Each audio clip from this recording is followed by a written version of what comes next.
Clear? Okay. All of you give heading application based on Bernoulli equation.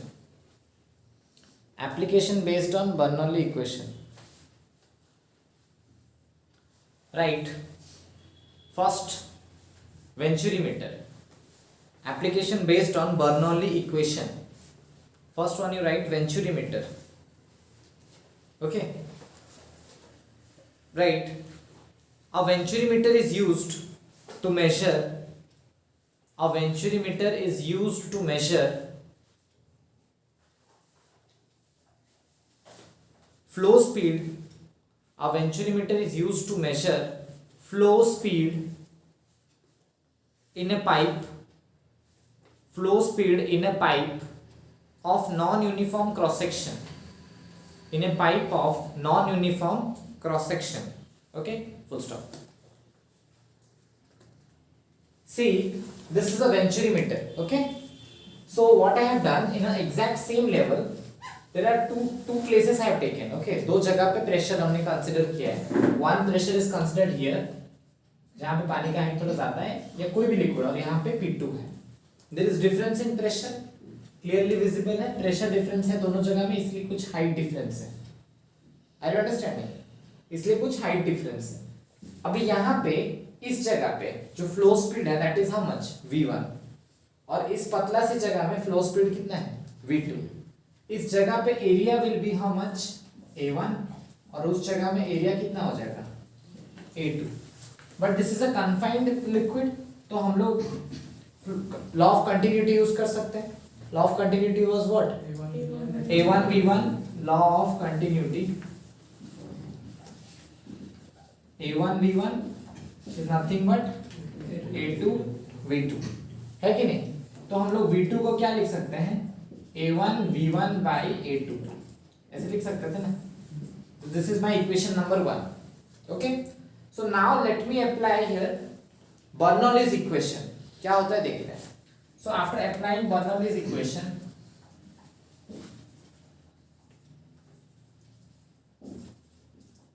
Bernoulli equation में क्या बताया था, pressure plus rho GH plus half rho V square is equals to how much constant. यहाँ पे मैं रो GH नहीं use कर पाऊंगा बिकॉज देखो इसके लेवल, दोनों का लेवल क्या है सेम ही है, तो रो GH नहीं यूज करेंगे. तो क्या करेंगे P plus half rho V square is equals to constant. ठीक है ना.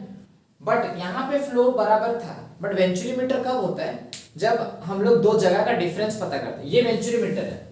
हम लोग क्या करेंगे, एक जगह को कहीं पे कनेक्ट कर देंगे, एक जगह का प्रेशर मेजर करना है. सोचो यहाँ पे एक जगह लगा देंगे, दूसरे जगह चेक करेंगे क्या हाइट डिफरेंस आ रहा है, तो पता चल जाएगा ना उस जगह का प्रेशर से इस जगह का प्रेशर में क्या डिफरेंस है, पता नहीं चल जाएगा.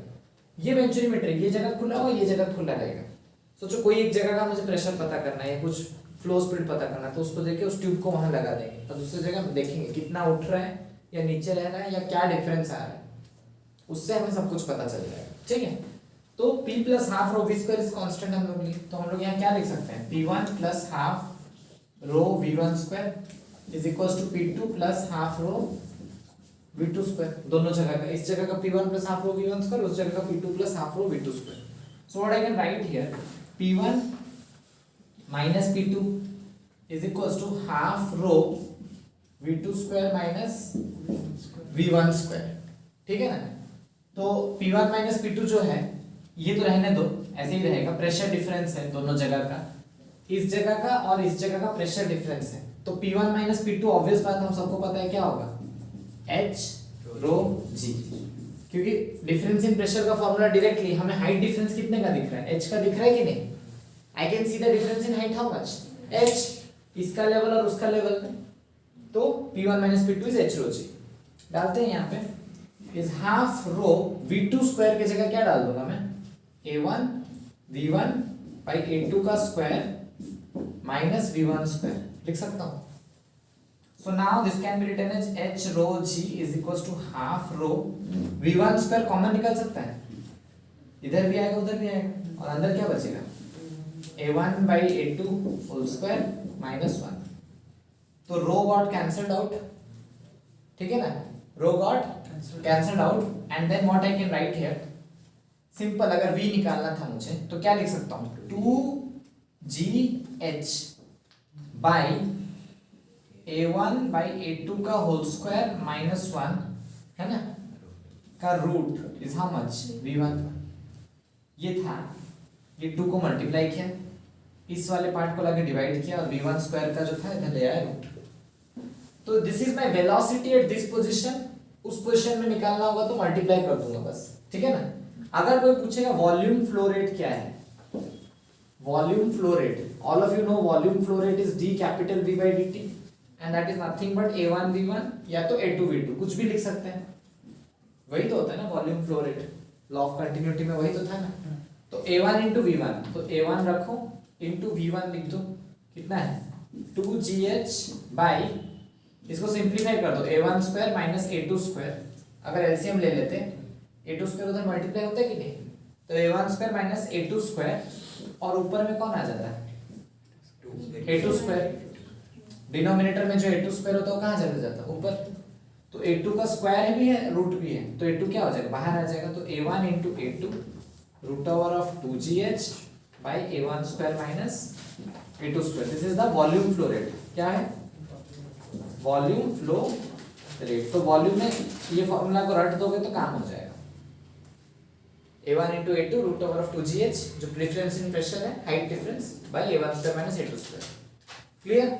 और अगर हमें v2 निकालना था तो हम लोग क्या करते हैं, तो v2 इक्वल्स टू, ये तो v1 आया था, v2 की जगह डाल दो a1 v1 by a2। a1 v1 already निकल चुका है, a1 v1 ही तो है ना ये वाला, तो बाई a2 करेंगे तो a2 कट ही कट जाएगा और कुछ नहीं। तो कर दो एक बार के लिए, तो a2 कट जाएगा तो बचेगा क्या a1 into root 2gh a1 square minus a2 square. मैं तो तुम्हें बढ़िया टेक्निक अभी बताऊंगा रटने का इसको। और अगर इसको सिंप्लीफाई कर देते तो क्या आता v1 is equals to a2 into root over of 2gh by a1 square minus a2 square. Simplify करके देखो a2 स्क्वायर को वहां भेजो, फिर a2 स्क्वायर ऊपर चला जाता तो स्क्वायर का रूट a2 बाहर आ जाता, तो बचता क्या 2gh बाई। सिंपल सा लॉजिक है। इस जगह का वेलोसिटी अगर पूछ रहा है तो वहां का एरिया दूसरे वाले का देखो, v1 में क्या आ रहा है a2 into root over of 2gh by a1 square minus a2 square. Exam में क्या देखना, दो जगह का एरिया दिया होगा, कौन सा एरिया बड़ा है, तो बड़ा माइनस छोटा हमेशा होना है। अगर a2 बड़ा होता तो क्या लिखते हैं a2 square minus a1 square, root over of 2gh by a2 square minus a1 square लिख देते हैं हम लोग। और अगर v1 है तो यहाँ a2 रहेगा, v2 है तो यहाँ a1 रहेगा, है ना। और अगर वॉल्यूम फ्लो रेट पूछे तो a1 a2 दोनों रहेगा, a2 नहीं a1 a2 दोनों रहेगा। क्लियर। ये तो कॉमन है, root over of 2gh by a1 square minus a2 square, मतलब root over of 2gh by बड़ा स्क्वायर माइनस छोटा स्क्वायर, ये याद रखो, ठीक है। जिसका वेलोसिटी पूछा ऑपोजिट का एरिया रहना है सामने और वॉल्यूम में दोनों रहना है। Clear. Next application, all of you right speed of efflux. Speed of efflux, right, the velocity of efflux, the velocity of efflux of a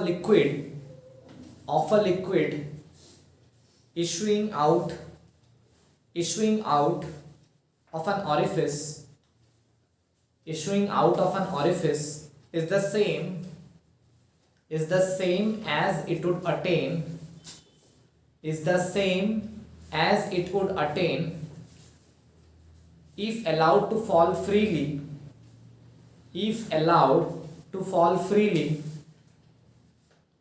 through the vertical height,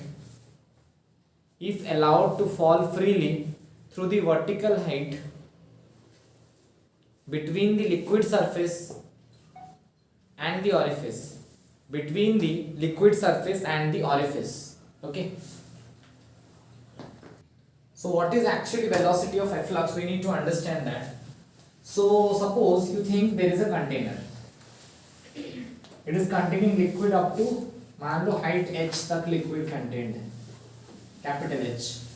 Suppose I do a puncture at some height below, I do a puncture, so liquid will be coming out of this in a way like this or not. So इसी को बोलते हैं the velocity with which it ejaculates. So that is called velocity of efflux, जिस speed से निकलेगा यहाँ से, okay, so that is VE, velocity of efflux, and जाके कहीं दूर पे गिरेगा, this is your range. So all of you might be understanding, when liquid comes out, it falls at a certain distance, that is the range. So now, how we have to consider this as point A and this as your point B. ठीक है? Bernoulli के equation के हिसाब से क्या होता है? According to Bernoulli equation,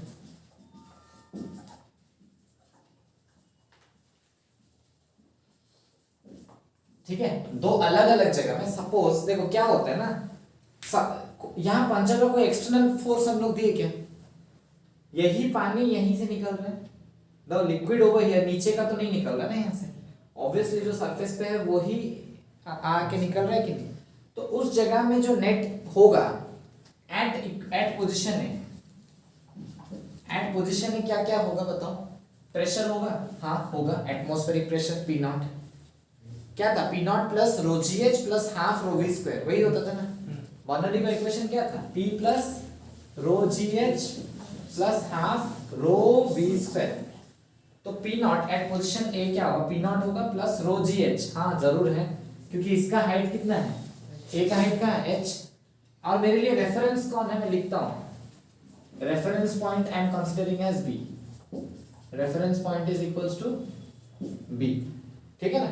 तो सोच लो B से ही H हाइट पे है, तो क्या होगा? P not plus rho GH plus velocity, यहाँ पे कुछ है नहीं, स्टिल होता है ना, लिक्विड को अगर रखे हो कंटेनर में, टॉप मोस्ट अपर सरफेस में क्या होता है? कोई वेलोसिटी होता है क्या? नहीं, स्टिल है, तो वेलोसिटी क्या है? 0, तो हाफ रो इनटू 0 स्क्वायर. फिर एट पोजीशन B में भी एटमॉस्फेरिक प्रेशर तो होगा ही, क्योंकि B वाले जगह में भी तो ऊपर से एटमॉस्फेरिक प्रेशर तो है ना, प्लस B का भी कुछ हाइट है क्या? क्योंकि B ही तो रेफरेंस है, B का हाइट क्या है? 0, तो रो G इंटू 0 प्लस B वाले जगह में वेलोसिटी जरूर है, that is what? Velocity of efflux. तो हाफ रो VE स्क्वायर मैं लिख सकता हूँ. तो दोनों जगह का पोजीशन का क्या हो? इक्वल होना चाहिए, because there is nothing external, कुछ एक्सटर्नल फोर्स प्रेशर कुछ यूज नहीं हो रहा है.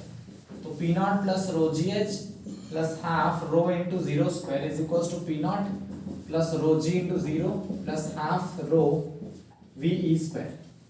तो P नॉट कट गया, rho GH is equals to half rho VE square, rho कटा, तो 2GH का root is equals to what? I got VE, that is what? Velocity of efflux. Root 2GH हमें कब मिलता है? प्रेशर डिफरेंस नहीं, velocity of efflux. Torricelli ने क्या बताया था? यहीं पे बोला जाता है टोरिसेलिस थ्योरम. टोरिसेलिस थ्योरम एक चीज हम लोग बोलते हैं. Torricelli explain that the velocity of efflux is that velocity which a body attains when dropped through a height as. देखो यहाँ पे भी डिफरेंस कितने का था? h का था.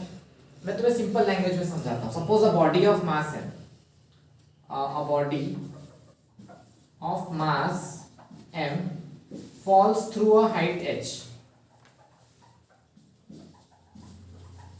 ठीक है ना, falls through height h, find its velocity, ठीक है ना. falls through height h मतलब क्या हो रहा है? Potential energy is converting to kinetic energy. तो हम लोग क्या करते थे? Potential energy converts to kinetic energy. तो पोटेंशियल एनर्जी क्या था? mgh इक्वल्स टू क्या था? Kinetic energy half mv square. तो mm कटते ही 2gh का रूट नहीं आता था v. तो Torricelli stated that the velocity of efflux is equal to the velocity attained by a body when dropped through a height h. हाँ, तो मैं यहाँ लिखता हूँ, stated that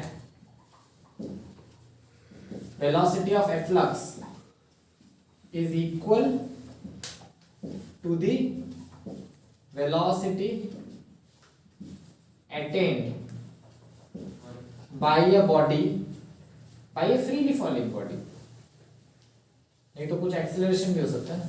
by a freely falling body falling through a what? through a height h.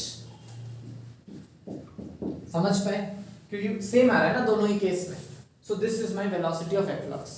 हमें but बहुत सारा चीज और भी पता करना है, रेंज पता करना है, कितना टाइम लगता है नीचे गिरने के लिए पता करना है. First you write this then I will explain.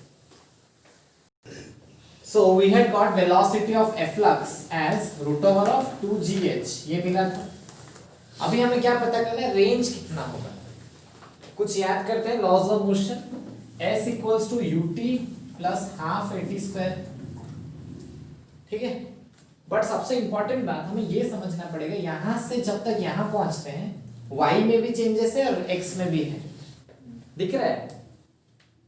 y में क्या हुआ है, b से जब यहां c में लिखता हूं इस जगह में, while reaching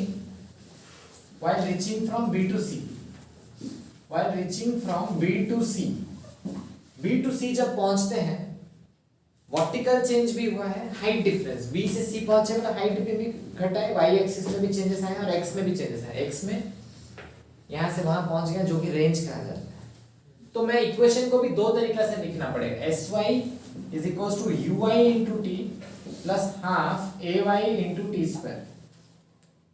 and sx को क्या लिखेंगे, ux into t plus half ax t square. अब पता कर लेते हैं ui क्या है. ui है क्या, कुछ नहीं है. y डायरेक्शन में कोई वेलोसिटी है क्या, नहीं. ये जो वेलोसिटी ऑफ एफ्लक्स है वो कैसे निकल रहा है, ऐसे निकल रहा है, मतलब वो हॉरिजॉन्टल डायरेक्शन में, मतलब कौन सी डायरेक्शन में, x. सो u भी क्या है मेरा, ux होगा. तो ux जो पूछेगा उसको क्या लिखेंगे, √2gh, क्योंकि x डायरेक्शन में तो v निकला है ना, y में तो नहीं निकला है. ऐसे निकला है क्या, v ऐसे निकला है, तो उसको क्या लेंगे, वेलोसिटी इन x डायरेक्शन, और y डायरेक्शन में क्या है, 0.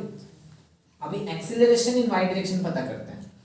हम लोग नीचे आ रहे हैं, कोई एक्सीलरेशन है क्या, एक फ्री एक्सीलरेशन है जो कि ग्रेविटी है. पानी बाहर निकलने के बाद तो ग्रेविटी तो उसके ऊपर एक्ट करेगा ही ना. हम लोग भी नीचे जा रहे हैं और ग्रेविटी भी नीचे है, तो क्या लेंगे, प्लस जी. क्यों प्लस लिया, समझ गए, क्योंकि हम जिस तरफ जा रहे हैं उसी डायरेक्शन को हमेशा पॉजिटिव मानते हैं. हम भी नीचे जा रहे हैं, ग्रेविटी भी नीचे की तरफ होता है, वर्टिकली होता है ना ग्रेविटी, तो ओके प्लस जी. फिर ax, x डायरेक्शन में कोई एक्सीलरेशन होता है क्या, यहाँ तो नहीं दिख रहा है. और ऐसे भी कुछ फ्री एक्सीलरेशन कुछ है क्या, x में नहीं है, तो ax क्या हो जाएगा, 0. यहाँ पे हमें ग्रेविटी मिल गया, ऑल्दो नहीं था कोई एक्सीलरेशन, कोई मोटर तो नहीं लगा है वहाँ पे कि एक्सीलरेशन हो, कोई कंटिन्यूअस फोर्स होने से ही एक्सीलरेशन होता है. बट निकल के साथ ग्रेविटी अपने आप एक्ट करेगा, बट हॉरिजॉन्टली कुछ है नहीं. अब डाल के देखते हैं. अब sy पता करते हैं. sy मतलब डिस्प्लेसमेंट इन y डायरेक्शन. जब b से c पहुंच रहा है, y डायरेक्शन में कितना डिस्प्लेसमेंट है, ये टोटल था कैपिटल H, ये था स्मॉल h, तो हाइट में डिफरेंस कितना होगा, capital H minus small h. तो sy क्या हो जाएगा, capital H minus small h. अब b से जब c पहुंच रहे हैं, x में कितना डिस्प्लेसमेंट है जो कि रेंज है मेरा, तो sx को मैं क्या लिखूंगा, r, capital R for range, capital R for projectile में पढ़ा है ना. हाँ, तो अभी पहला इसको 1 को लिखते हैं, इसको 1 इसको 2 लेते हैं. तो इन 1 sy की जगह क्या लिखूंगा, h minus h is uy कितना है, 0 into t plus half ay कितना है, g इंटू टी स्क्वायर. तो h माइनस h ये तो 0 हो जाएगा, is equals to half G T square. तो that implies 2 capital H minus h by G का root is equals to how much, t.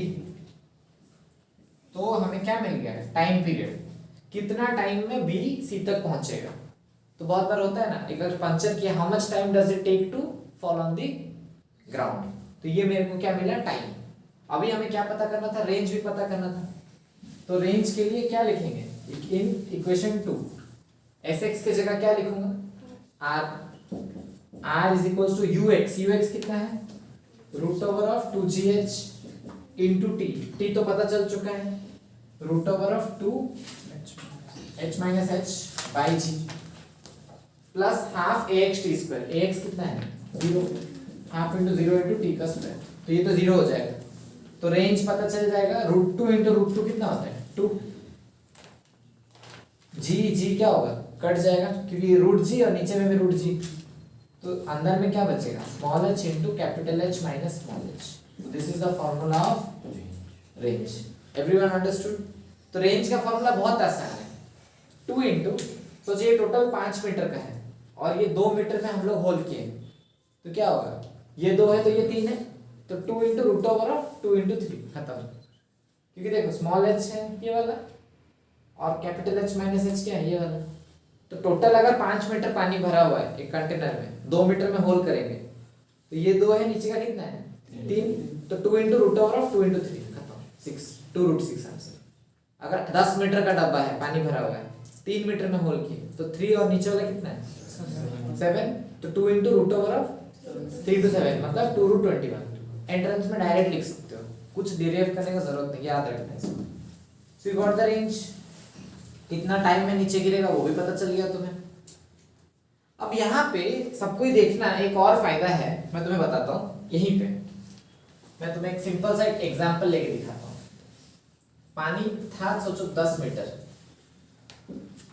है ना, मैं 3 मीटर पे एक पंचर किया, कितना में किया, तो ये ऐसे जाके गिरेगा क्योंकि रेंज तो हमें पता है ना, तो ये कितना होगा 7, तो ये वाला कितना हो जाता है 2 रूट 21।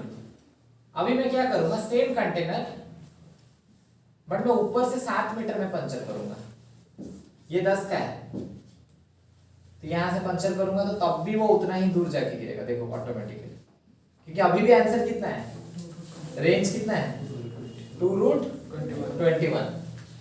तो 2 जगह में होल करने से सेम जगह पहुंचता है, हम लोग को लगता है नहीं होगा, करके देखना, घर में कंटेनर लेना, 5 सेंटीमीटर पानी है, ऊपर से 1 सेंटीमीटर में होल करना, जहां गिर रहा होगा अगर ऊपर से 4 सेंटीमीटर में होल करोगे तो वहीं पे गिरेगा, क्योंकि ऊपर से 3 में होल किया तो 3 इंटू 7 21 नहीं हो रहा है, और ऊपर से 7 में होल किया तो 7 इंटू 3 तब भी 21 हो रहा है, तो दोनों ही केस में रेंज क्या है सेम। Now you understood? तो वेलोसिटी ऑफ एफ्लक्स का अगर हम लोग प्रॉपर चैनलाइज डायग्राम बनाएंगे तो कैसा हो जाएगा, यहां से भी होल किए हैं जहां गिर रहा है, यहां से भी होल करेंगे तो वहां, मतलब बीच का नहीं, तुम समझ रहे हो ना, there can be 2 values for which range is same, understood, clear? जैसे प्रोजेक्ट है, see I had asked you for what value of h the range will be maximum। whenever कोई भी चीज का मैक्सिमम या मिनिमम निकालने बोलता है तो फर्स्ट डेरिवेटिव को क्या करते हैं 0, तो इसका फर्स्ट डेरिवेटिव करते हैं, तो 2 को मैंने रखा,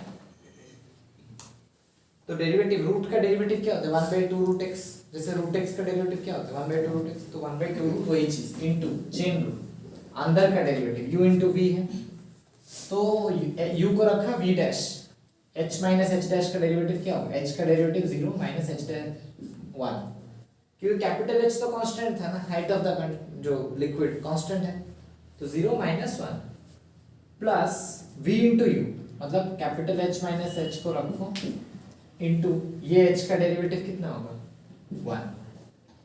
समझ पाए? क्योंकि मेरे लिए वेरिएबल कौन है small h, capital H variable नहीं है, स्मॉल h वेरी कर सकता है, कैपिटल H तो फिक्स रहेगा ना, small h 1 metre 2 metre 3 metre जो भी हो सकता है। तो ये समझ गए, तो this should be equal to what 0, तो 2 2 कटा, ये मल्टीप्लाई हो जाएगा दोस्तों 0 हो जाएगा, तो h into -1 कितना है minus h plus capital H minus h is equals to 0, तो capital H minus 2h equals to 0, तो h इज इक्वल्स टू क्या हो गया 2h, तो स्मॉल h इज h/2। समझ पाए?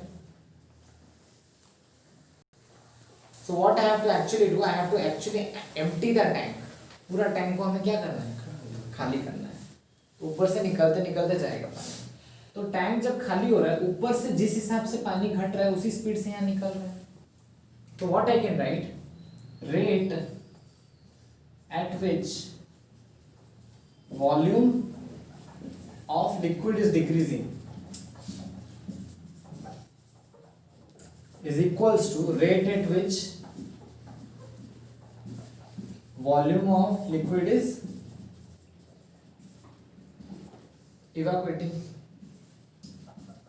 मैं तो समझ रहे हो, यहां से जिस रेट में घट रहा है उतने ही रेट में पानी निकल भी रहा है। मान लो ये टोटल जो सरफेस एरिया है उसका एरिया है कैपिटल है और इस छोटे से जगह का एरिया है स्मॉल है, तो कैपिटल ए को मान लेता हूं मैं एरिया ऑफ सरफेस, तो लिक्विड सरफेस,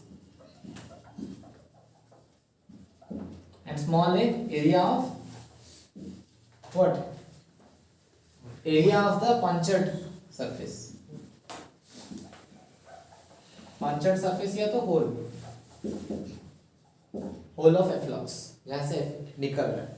तो वॉल्यूम दोनों का अगर सेम होना है तो rate at which volume is decreasing, तो क्या करते हैं हम लोग, एरिया रेट हमें चाहिए, मतलब मैंने बताया था रेट क्या होता है, volume by time, rate is what actually volume by time, volume क्या होता है मीटर क्यूब बाय सेकंड, तो मीटर क्यूब को हम लोग क्या लिख सकते हैं मीटर स्क्वायर इनटू मीटर पर सेकंड, तो मीटर स्क्वायर क्या होता है अपना एरिया, मीटर पर सेकंड क्या होता है वेलोसिटी, तो a इनटू v होता है।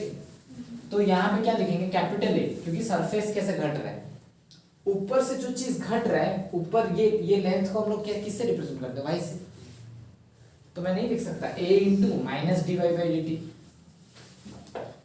मतलब समझ पाए, चेंज इन y, ये हाइट क्या है, ये y में है कि x में है, तो change in y with respect to time, और माइनस क्यों, क्योंकि घट रहा है, यहाँ से पानी निकलेगा तो हाइट तो घटेगा ही, तो dy का मतलब, क्योंकि हमें तो नहीं पता ना कैसे घटेगा कितना स्पीड से, कभी भी हो सकता है 60 से भी घट जाए, और अगर बड़ा टंकी है और बहुत छोटा होल है तो धीरे धीरे धीरे धीरे धीरे घटेगा, तो इसलिए क्या लिया मैंने minus dy, change in height with respect to time, क्योंकि इसका तो वेलोसिटी हमें नहीं पता ना, ये वेलोसिटी हमें जरूर पता है, ये वेलोसिटी तो हमें जरूर पता है ना, समझ रहे हो कि नहीं, क्योंकि इसका तो फॉर्मूला निकल चुका है √2gh। अभी मैं एक चीज अच्छा करूंगा, h के जगह इसको क्या मान लूंगा y, तो और अभी बढ़िया, अब समझ में आ रहा है, तो माइनस dy बाई dt किस हिसाब से y चेंज हो रहा है is equals to rate at which volume is evaporating, यहाँ से निकल रहा है कितना वॉल्यूम, तो क्या होगा एरिया इनटू वेलोसिटी, वहां का एरिया कितना है स्मॉल है, और वेलोसिटी कितना हो जाएगा √2g y, या तो और अच्छा के लिए यहाँ y की जगह h ले लूं क्या, तुम लोग इसी में खुश दिख रहे हो, 2gh dy बाई dt की जगह h dh बाई dt, आप खुश हो, किस हिसाब से h चेंज हो रहा है, तो माइनस dh बाई dt का मतलब h किस हिसाब से चेंज हो रहा है, घटते घटते घटते घटते किस हिसाब से आ रहा है, d का मतलब क्या होता है change in h by with respect to time, वो जल्दी भी हो सकता है कभी लेट भी हो सकता है, हाइट किस हिसाब से घट रहा है टाइम के साथ, अब समझ में आया। और देखो h बाई टाइम का मतलब क्या, हाइट मीटर में होता है, टाइम सेकंड मीटर पर सेकंड, तो ये भी तो स्पीड ही वाला, यहाँ तक किसको नहीं समझ में, अंडरस्टूड, हाँ, तो हमें पता है dh इधर है, तो dh इधर है, तो √2gh को भी हम लोग क्या करेंगे इधर ले आएंगे, इज इक्वल्स टू माइनस को उधर ले जाओ, minus small A capital A को उधर ले जाओ, बाई ए dt को उधर मल्टीप्लाई कर दो, dt लिख सकता हूँ, इंटीग्रेट करूंगा, जब मेरा टाइम 0 है इनिशियली, तब मेरा हाइट क्या है स्मॉल h क्या होगा, पूरा फुल हाइट होगा, पूरा कैपिटल H, क्योंकि जब इनिशियल टाइम है तब पानी थोड़ा भी घटा है क्या, तो स्मॉल h अभी पूरा इतना रहेगा क्या, पूरा कैपिटल हाइट h रहेगा, जब मेरा टाइम t हुआ मतलब सारा पानी क्या होगा ड्रेन आउट हो गया, सारा टाइम अगर ड्रेन आउट हो गया है तो ये h क्या हो जाएगा, पूरा फ्री सरफेस कहाँ आ जाएगा जमीन पे, तो h क्या हो जाएगा 0, समझ रहे हो ना, क्लियर। तो अभी करते हैं यहाँ पे 1/√2g कॉमन निकाल दिया मैंने, क्योंकि वो सब तो कांस्टेंट है ना, 2 भी कांस्टेंट g भी कांस्टेंट, √2g कांस्टेंट कॉमन निकल गया, अंदर क्या बचेगा √h, √h को हम लोग h टू द पावर -½ नहीं लिख सकते, क्योंकि रूट का मतलब क्या होता है टू द पावर हाफ, वो नीचे था उसको ऊपर लाएंगे तो क्या होगा -½ अंडरस्टैंडिंग, ऊपर आया तो -½ dh, इंटीग्रेट मैंने किया नहीं है, यहां से भी -a बाई कैपिटल A बाहर निकल गया, dt रहा, क्योंकि कांस्टेंट को अंदर रख के करेंगे देखिए, अभी 1/√2g h to the power -½ का इंटीग्रेशन क्या होगा, तुम्हें पता है ना, x to the power n का इंटीग्रेशन क्या होता है, x to the power n+1/n+1, मैंने बताया था ना, x to the power n dx का क्या होता है, x to the power n+1/n+1, ये बताया था, तो यहाँ पे क्या होगा h टू द पावर -½ + 1/-½ + 1, और कहाँ से कहाँ, कैपिटल एच से 0, माइनस a बाई ए।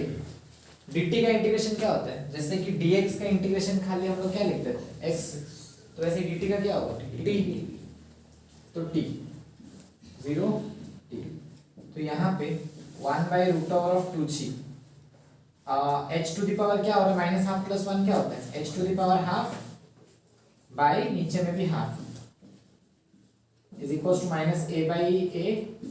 डाल दो, अपर लिमिट को डालोगे तो t, माइनस 0 डालोगे लोअर लिमिट में तो समझ पाए ना। Similarly 1 by root over of 2g, 0 डालेंगे तो क्या होगा, h के जगह 0 डालेंगे तो 0 to the power half, 0 by half, minus capital H को डाल देंगे तो क्या हो जाएगा, h का h to the power half by half, है ना, it is coming in frame. हाँ, तो अभी क्या हो जाएगा, ये तो 0 हो गया, तो 1 by root over of 2g into minus h to the power half का मतलब रूट h, नीचे में हाफ है तो 2 ऊपर चला जाएगा, है कि नहीं, is equals to minus small a by A into t. तो माइनस और माइनस क्या हुआ, कट गया। हमें क्या चाहिए था, कितना टाइम में खाली होगा, वही पूछा था ना। तो अभी मैं कहाँ लिखूँ, यहीं पे लिखना है, इम्प्लाइज a को इधर लाएंगे तो 2 root h by root over of 2g into capital A by small a is how much, t। ये आया कि नहीं। अब इसको थोड़ा मैं और सिंप्लीफाई करूंगा, थोड़ा सा घुमाओ, फ्रेम में नहीं आ रहा हो। हाँ, so now what can be written, t is equals to, ऊपर में 2 है नीचे रूट 2 है, कटेगा तो क्या बचेगा, ऊपर में रूट 2 आएगा, तो रूट 2 तो क्या है, capital A by A into root over of 2h by G, क्योंकि नीचे तो g था, h भी था, खाली 2 बाई रूट 2 क्या है, ऊपर में रूट 2। तो टाइम कितना, time required to empty a tank is area of the free surface by area of the whole root over of 2h by G. ये याद रहना चाहिए, एंट्रेंस में लिखा होगा टैंक को खाली करने कितना टाइम, याद होगा, घर से डाल, समझ गए।